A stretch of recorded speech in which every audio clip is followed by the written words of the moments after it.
ಈಗ ನೋಡಿ, height of a random sample of 50 college students showed a mean of 174.5 centimeters and a standard deviation of 6.9 centimeters. Construct 99% confidence limits for the mean height of all college students. ಇಲ್ಲಿ ಏನೇನು ಕೊಟ್ಟಿದ್ದಾರೆ ಅಂದರೆ 50 college ಸ್ಟೂಡೆಂಟ್ಸ್ನ ಏನು ಮಾಡಿದ್ದಾರೆ, ಅವ್ರ ಹೈಟ್ನ measure ಮಾಡಿದ್ದಾರೆ. ಅದ್ರದ್ದು average 174.5 ಬಂದಿದೆ ಮತ್ತು ಸ್ಟ್ಯಾಂಡರ್ಡ್ ಡಿವಿಯೇಷನ್ 6.9 ಬಂದಿದೆ. ಇದೇನು ಗೊತ್ತಾ, ಸ್ಟ್ಯಾಂಡರ್ಡ್ ಡಿವಿಯೇಷನ್ ಅಂದರೆ mean difference of each observation. ಗೊತ್ತಾಗ್ತಿದೆಯಲ್ವಾ? ಎಷ್ಟಿದೆ? 6.9 ಸೆಂಟಿಮೀಟರು. ಆಮೇಲೆ ಕನ್ಸ್ಟ್ರಕ್ಟ್ 99% ಕಾನ್ಫಿಡೆನ್ಸ್ ಲಿಮಿಟ್ಸ್ ಅಂತ ಕೇಳಿದ್ದಾರೆ. ಇಲ್ಲಿ ಏನೇನು ಕೊಟ್ಟಿದ್ದಾರೆ ಅಂದರೆ, ಸ್ಯಾಂಪಲ್ ಸೈಜ್ ಅಂದರೆ n=50, ಅದ್ರದ್ದು ಆವ್ರೇಜ್ ಬಂದು ಎಕ್ಸ್ ಬಾರು ಎಷ್ಟು 174.5, ಮತ್ತು ಅದರದ್ದು ಸ್ಟ್ಯಾಂಡರ್ಡ್ ಡಿವಿಯೇಷನ್ ಅಂದರೆ ಎಸ್ಸು. ಇದನ್ನ ಸಿಗ್ಮಾ ಅನ್ಕೋಬೇಡಿ. ಅರ್ಥ ಆಗ್ತಿದೆಯಲ್ವಾ? ಇದು ನೋಡಿ, ಪಾಪ್ಯುಲೇಷನ್ ಸ್ಟ್ಯಾಂಡರ್ಡ್ ಡಿವಿಯೇಷನ್ ಕೊಟ್ಟಿಲ್ಲ ಅವರು. ಅರ್ಥ ಆಗ್ತಿದೆಯಲ್ವಾ? ಕೊಟ್ಟಿರೋದು ಸ್ಟ್ಯಾಂಡರ್ಡ್ ಡಿವಿಯೇಷನ್ ಯಾವುದ್ರದ್ದು? ಸ್ಯಾಂಪಲ್ದು. ಅದಕ್ಕೆ ಎಸ್ ಅಂತ ಬರ್ಕೋಬೇಕು. 6.9 ಇಲ್ಲಿ ಎನ್ ಜಾಸ್ತಿ ಇರೋದ್ರಿಂದ 50, ಇದನ್ನ ನೀವು ಕಾನ್ಫಿಡೆನ್ಸ್ ಲಿಮಿಟ್ಸ್ಗೆ ಸ್ಟ್ಯಾಂಡರ್ಡ್ ಝೆಡ್ ವ್ಯಾಲ್ಯೂನ ಯೂಸ್ ಮಾಡಬೇಕು. ಗೊತ್ತಾಗ್ತಿದೆಯಲ್ವಾ? ಈಗ ನೋಡಿ, n50 ಎಕ್ಸ್ ಬಾರ್ 174.5, ಎಸ್ಸು 6.9.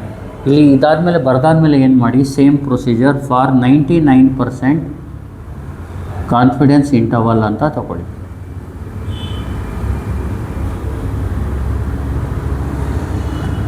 ಇದು ಬರ್ದಾದ್ಮೇಲೆ ನೀವೇನು ಮಾಡಿ, CI ಕಾನ್ಫಿಡೆನ್ಸ್ ಇಂಟರ್ವಲ್ಗೆ formula CI μ X bar plus or minus 99%ಗೆ 2.58 ಜ್ಞಾಪಕ ಇಟ್ಕೊಳ್ಳಿ.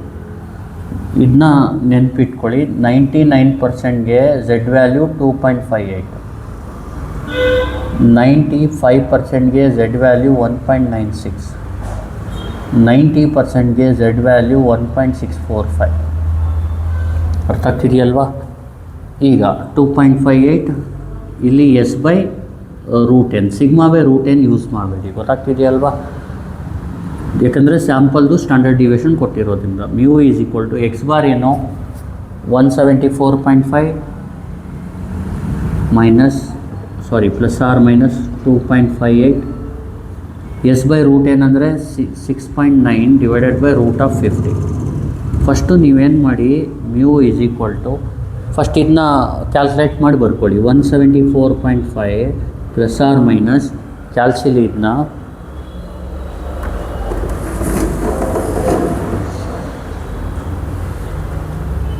ನೋಡಿ, 2.58 into 6.9 /√50.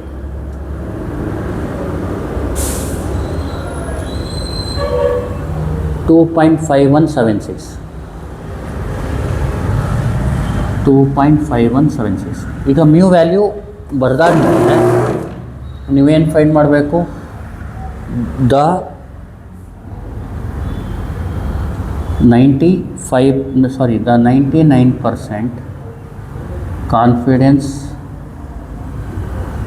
Interval for population mean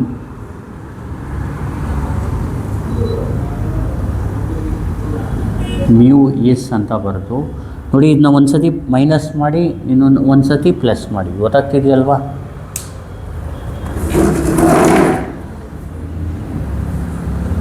$174.5 minus 2.5176 ಎಷ್ಟು ಬರುತ್ತೆ ಅಂದರೆ, ಲೆಫ್ಟ್ ವ್ಯಾಲ್ಯೂ 171.9824.